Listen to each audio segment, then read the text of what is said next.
Assalamualaikum warahmatullahi wabarakatuh. Salam literasi. Selamat datang kembali di channel Lentera Hati Martono. Channel berbagi wawasan dan pengetahuan. Bersihkan hati, tenangkan diri, mari berdiskusi. Dalam kesempatan kali ini kami ingin berbagi wawasan sejarah Wonogiri. Ki Ageng Donoloyo. Jejak dari sisa kejayaan Majapahit di masa lampau semakin terbuka saat ini. Sebuah hutan jati seluas kurang lebih 5 hektar yang terletak di Desa Watusono, Kecamatan Slogohimo, jaraknya ditempuh 40 km dari kota Wonogiri, Jawa Tengah, merupakan hutan yang banyak menyimpan cerita sejarah. Hutan jati yang terkenal dengan nama Alas Donoloyo ini di dalamnya terdapat sisa pohon jati tua yang tumbuh pada masa pemerintahan Kerajaan Majapahit, sekira 700 tahun lalu. Kayu jati yang berasal dari alas terkenal memiliki kualitas kayu terbaik sampai saat ini. Memiliki rata-rata panjang 10 meter, dengan garis tengah 1 meter. Pada mulanya Donoloyo adalah nama sebuah hutan yang berada di tepian Hulu Bengawan Solo. Kemudian nama inilah yang digunakan oleh masyarakat sekitar hutan itu untuk menyebut seorang laki-laki yang terkenal santun dan bijak lagi sakti yang kemudian babat alas, membabat hutan, untuk ia diami kelak bersama keluarganya. Orang-orang sekitar hutan itu menyebutnya Ki Ageng Donoloyo. Ki Ageng Donoloyo adalah seorang laskar Majapahit yang tertinggal dari pasukannya di daerah Wonogiri sebelah timur, tepatnya di Desa Sambirejo Kecamatan Slogohimo. Versi lain mengatakan bahwa Ki Ageng sengaja meninggalkan diri dari pasukan Majapahit, dan ia memutuskan untuk tidak kembali lalu menetap di wilayah hutan tersebut. Hal ini disebabkan oleh pengaruh raja mereka, Airlangga Brawijaya V yang memutuskan meninggalkan kerajaan untuk mencari keabadian dengan bertapa, namun ada pula versi lain yang mengatakan bahwa mereka berdua tidak pulang ke Majapahit akibat terjadi peperangan saudara, penyerangan keturunan Brawijaya dari kerajaan Keling, terhadap Wilwatikta Majapahit. Menurut versi lain pula banyak orang mengatakan bahwa Ki Ageng bukan hanya sekedar laskar Majapahit, melainkan masih kerabat dekat dengan Airlangga, Raja Brawijaya, penguasa Majapahit ketika itu yang mana kemudian memberikan sebuah wilayah untuk dikembangkan menjadi sebuah desa layaknya Gajah Mada. Ketika tertinggal ia tidak sendiri melainkan ia bersama seorang laskar lain yang kelak dinamakan oleh orang-orang sekitarnya dengan nama Ki Ageng Sukoboyo. Namun kemudian mereka memutuskan untuk berpisah mencari wilayah sendiri-sendiri untuk mereka jadikan tempat menepi dan kelak pada akhirnya berkeluarga. Ki Ageng Donoloyo menuju ke selatan sementara Ki Ageng Sukoboyo menuju ke utara di hutan Sukoboyo setelah terjadi pertengkaran kecil di tengah-tengah wilayah yang kemudian kelak mereka diami. Ki Ageng Sukoboyo mempunyai watak yang keras sementara Ki Ageng Donoloyo sebaliknya. Setelah beberapa tahun kemudian Ki Ageng Donoloyo dicari oleh seorang kakak perempuannya. Hingga pada akhirnya suatu saat kakak Ki Ageng Donoloyo itu dipersunting oleh Ki Ageng Sukoboyo. Hal inilah yang kemudian mempererat kembali ikatan di antara keduanya meski pada mulanya mereka sempat berseteru memperebutkan tempat menepi. Masalah kedua pun muncul ketika Ki Ageng Donoloyo ingin mengunjungi kakak perempuannya setelah sekian lama tidak bertemu. Kejadian ini adalah ketika Ki Ageng Donoloyo hendak pulang ke daerahnya. Ia terpaku pada sekitar kediaman Ki Ageng Sukoboyo yang tumbuh beberapa pohon jati besar, tinggi menjulang. Ia tidak tahu sebelumnya kalau di sekitar rumah kakak iparnya itu tumbuh pohon yang belum ia temui selama hidupnya. Pohon itu seperti mengeluarkan sinar.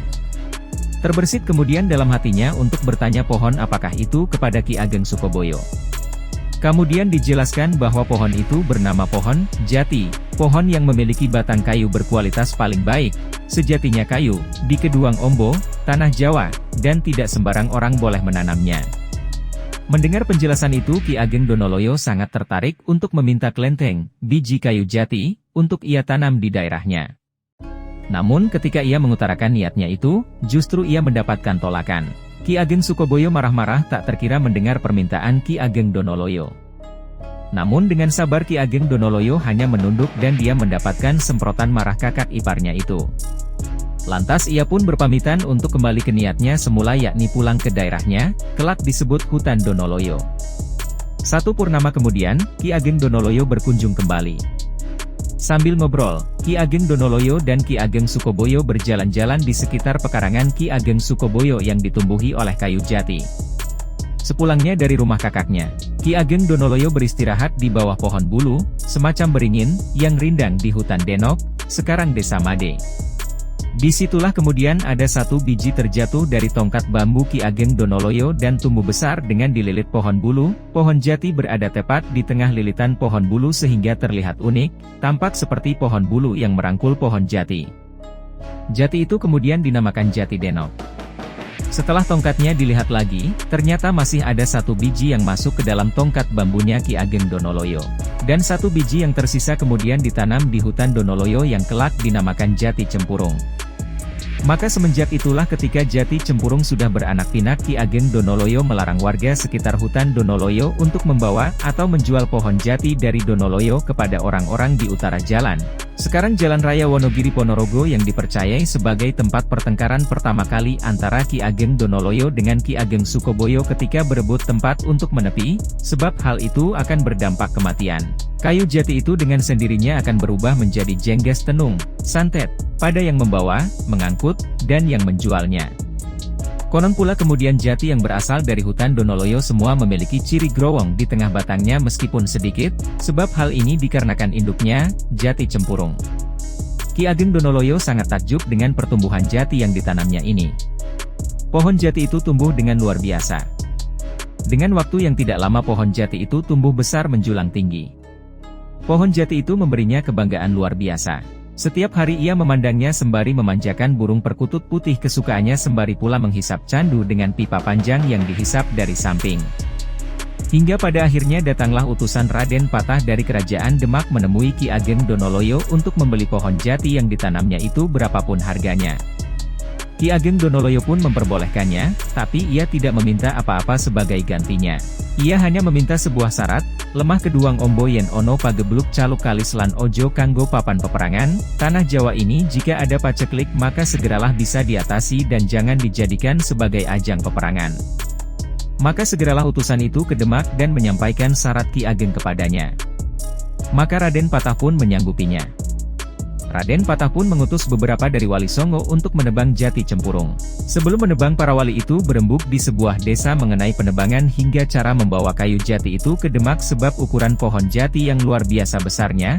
Sekarang desa tempat berembuk para wali itu dinamakan Desa Pule Kecamatan Jatisrono, yang berasal dari kata ngumpule, yang berarti berkumpul untuk berembuk. Kemudian disepakatilah cara mengangkut Jati Cempurung itu setelah ditebang yakni dengan cara dihanyutkan di hulu Sungai Bengawan Solo, tepat persis di belakang punden, ketika musim penghujan. Konon pula setelah Jati Cempurung itu ditebang batang paling ujung, pucuk jatuh di sebuah desa di Kecamatan Sidoarjo yang berjarak kurang lebih 18 km sehingga desa itu dinamakan Desa Pucuk. Jati Cempurung ini digunakan sebagai soko guru pembangunan Masjid Demak kali pertama. Jati Cempurung ini memiliki keunikan yakni sore ditanam paginya sudah tumbuh dengan berdaun dua. Maka tidak heran jika kemudian konon jati ini tumbuh dengan cepat dan besar sehingga bayang-bayangnya ketika pagi sampai di tengah alun-alun Demak. Setelah penebangan Jati Cempurung itulah menurut banyak orang kemudian Ki Ageng Donoloyo sudah tak tampak lagi di kediamannya. Banyak orang mempercayainya Ki Ageng telah moksa, hilang bersama raganya.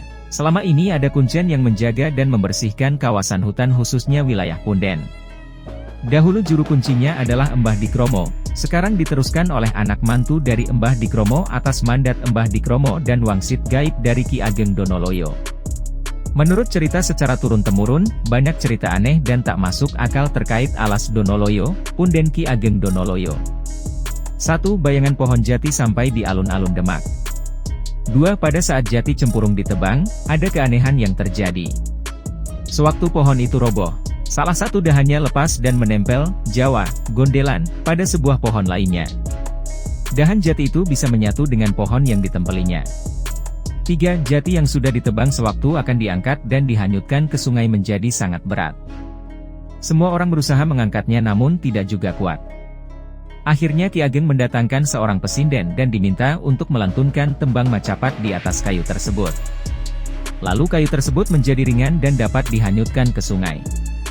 4. Ada seorang pedagang kecil di Solo yang warungnya sangat sepi.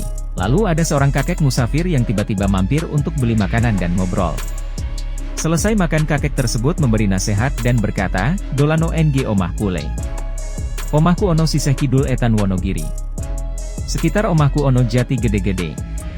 Jatine cempurung tengahe. Sanding omahku ono kaline.